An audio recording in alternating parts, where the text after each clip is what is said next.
Hello， 大家好，我是空调小哥。今天我们到一个工地上来装空调，卖了3台二手空调，马上开始装，马上一起看一下。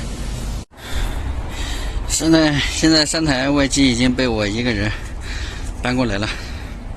它这个移动板房在1楼的话好搬，方便。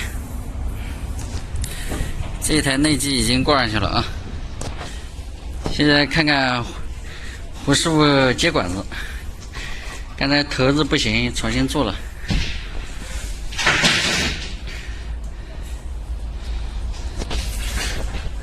胡师傅到工地装空调，有啥感想没？感觉心情极快。心情非常愉快。这一台马上管线接好，传上去就好了。现在开始钉底板，马上安装，把挂机挂上去。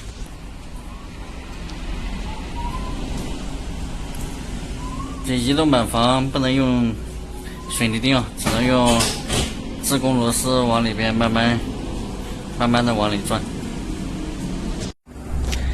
现在开始冲制冷剂啊！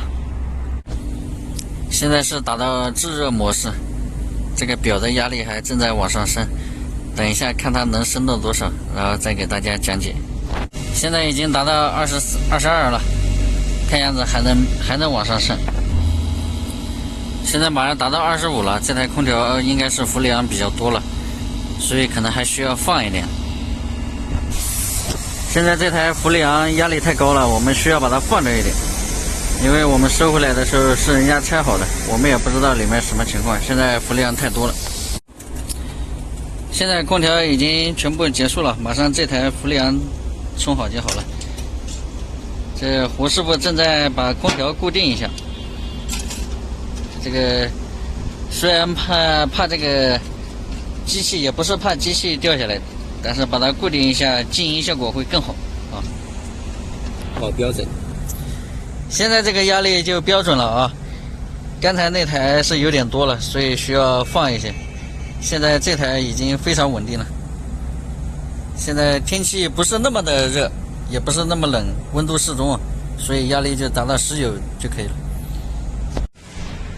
现在3条空调已经结束了，准备收拾东西回家。虽然中间有点小插曲，但是小问题把它解决掉了。好了，本期视频就到这里。如果你喜欢我的视频，可以帮我点个关注。如果你有问题，可以留言或者给我私信也可以，有时间我会帮你解答一下。好，拜拜。